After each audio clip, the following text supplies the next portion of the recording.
Hey guys, welcome to my channel. It's this girl Diana. So today we're gonna be doing a little bit of story time, and it's gonna be based on the domestic violence. Let me go close this door because this little girl is being crazy loud. I'm gonna close the door for a little bit. Okay, I need to close. Okay? Don't be so loud. Okay? Because I'm gonna do a YouTube video.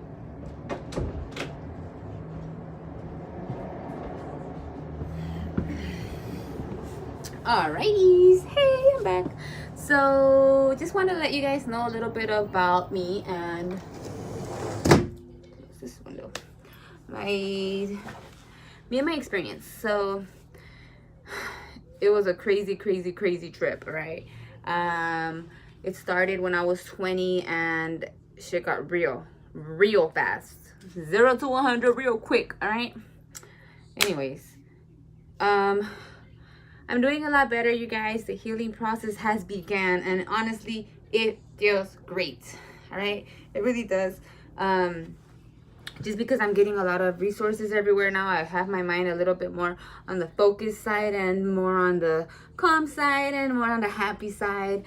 Thanks to people that have come back into my life and made it all better. Just because they came back into my life. Yes. Anyways, I'm starting to be more open with my family and more straightforward and just getting right to the point, because honesty goes a long way. And like I said, I was a big fat liar when I was a teenager, and because I was trying to have a boyfriend, and yeah, like I said, I lied because I got pregnant and all that bull crap. Anyways, I'm growing stronger and getting mentally stronger, and yeah. So it started when I was 20. I remember going to the club with this guy 2 weeks later, and already shit was already going wrong. I remember him telling me, let's go to the bar. Obviously I couldn't because I was 20 years old. So he decided to go to the bar up there by himself, and I didn't even know. He told me he was going to go to the restroom. Then he said, I'll be back. Sorry, some messages came in and got me distracted. So he said to go to the restroom, and he didn't go to the restroom. He went up to the bar, which is like a balcony bar. So it was a club, and then like you could actually see the bar because it was a balcony. And I look up and I'm like, wait a minute, that's him. Like, what is he doing up there? Like, I was already right there. I was already like, oh my god, dude, what the hell? And I think a lot of my pride, a lot of my ego just didn't let me like actually let go of this guy right away. I don't know why. It's just some pride shit, I guess. I don't know. I've become more humble and swallowed that pride up, because pride won't get you anywhere, and I learned that by experience. So I remember just leaving the club after that because this guy was chasing some go-go dancer, and I think he already knew he was going for that. I don't even know, but point is, we went back home, and the next day he acted like nothing happened. He said he was sorry and he didn't know what he did, and blah blah blah. All right, so shit went down, and I was going to work, and I was doing good at work, and then I started noticing little by little he started controlling my work hours, where it was like, oh, you know, I'm making more money than you. Why are you going to work? You should just stay home and be a home wife, like a housewife, and be a housewife and clean and cook and be comfortable and blah blah blah. In the beginning, I was like, okay, yeah, I'll be housewife. That sounds okay. Like, okay, you know, in Mexican culture, that's what we do. We take care of our husbands and they go to work, right? So it wasn't like that with me. It was actually more like he was controlling me and my money and all the money that was coming in. And oh, you guys, this is my camera. Yeah, so he was controlling me and my money, and just having me hold on to basically $100 a month. Like, it was like he was really controlling the money.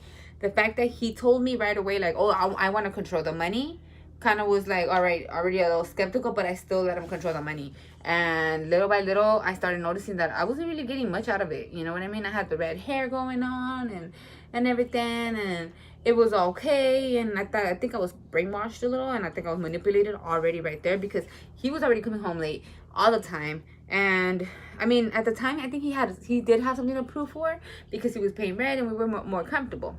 But don't mean that he could abuse me. You know what I mean?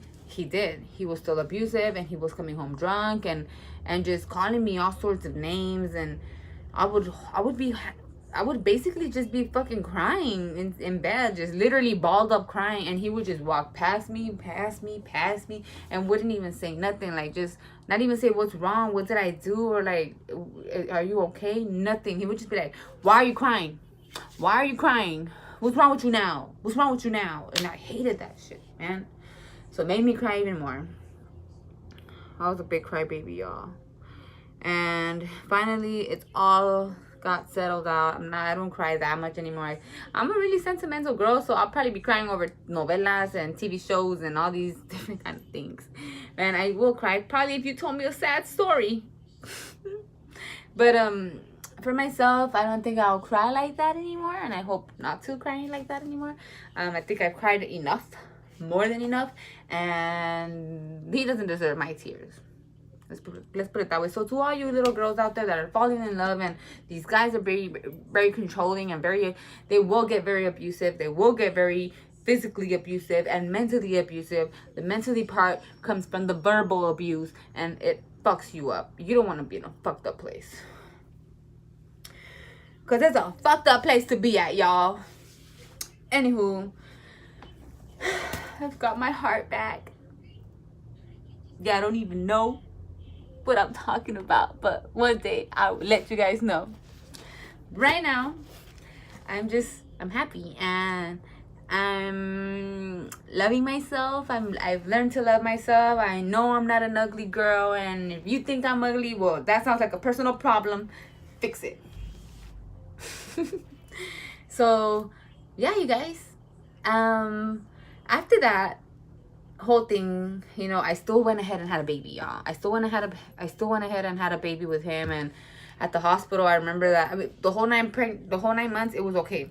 Everything was good. I was happy. And he was like, he was a little bit there detailing and stuff, like, you need anything, you need some food, or I got this, I got that. But after when I finally did have the baby, the day of the hospital labor, I remember him, as soon as I had just had the baby, and I thought he would be there in the night, because I told him, like, you could sleep over. The doctor said you could sleep over, and he didn't want to. He left, and when he did come back, he was drunk.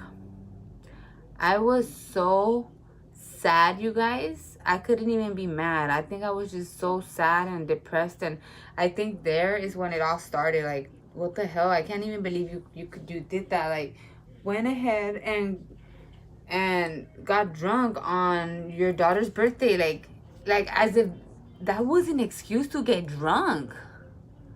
Ugh. Anyways, so I still let him slide like a dumbass, toda pendeja, todavía fuck. I can't be mad at myself anymore for that. I just can't. It's already done and over with. I feel better. It's all, yeah. Like I said, the healing process has begun, and I feel better. I really, really do.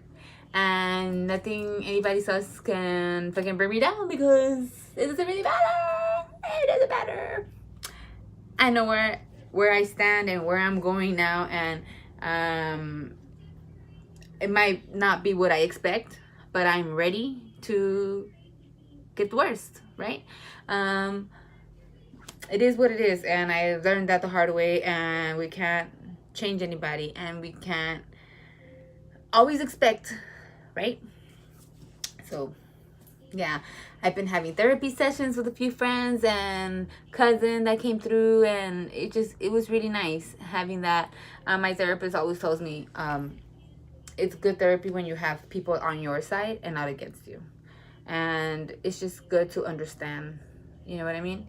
And if you haven't been through a situation, then that a person, let's say a friend, is telling you, then you don't understand, because you haven't been there, you know what I mean? But try to listen and try to just be on their side, and just try not to be you, or you know what I mean? Try not to be that person that's gonna be like, told you so, because it'll make them feel worse. Going back to my story, I had the baby, and I was so sad because all that was going down. And then every day it was still drinking, and it just increased with that. The drinking just got out of control. The abuse started getting worse once we moved to a different apartment and a little bit more further from my parents' house.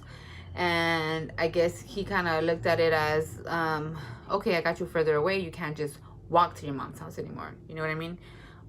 So I probably I could be wrong, maybe that's not how he looked at it, but whatever, I think he did. So he would pin me down to the floor, like when he would come charging at me for dumb stuff, that he even would, his jealousy, I guess, because there was a tattoo shop downstairs one time, and I don't know what in the world he was thinking, but I was so embarrassed because he ran, like he literally went downstairs and started banging on that guy's door, telling him that he was messing around with me. And I went downstairs to throw the trash. I never went inside that. Oh my God, it was just, oh my God, I was so embarrassed, you guys. It was not even funny. So I couldn't go outside because obviously he just embarrassed me.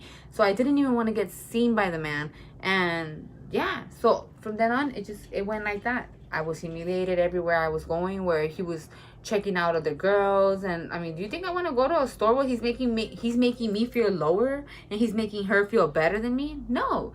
So now I can't go to that store. So that became a lot of my mental illness with him, where it was like, man, I don't want to go to that store. I don't want to go to that store. I'm gonna stay home. I'm gonna stay home. I'm gonna stay home. I'm gonna stay home. And I stayed home. I isolated myself from my family because they weren't really talking to me. Right now they're still not really like interacting with me, like asking me how am I really doing. And like I said, I've had suicide like thoughts, and I've had so many things going on that I just sometimes I think I don't want to be here.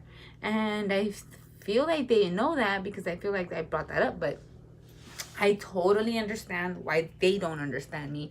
It's because they haven't been here, and they haven't been on their last dollar. They haven't been on nothing, you know what I mean? They haven't been at zero with kids, you know what I mean? They're comfortable, and I totally understand that.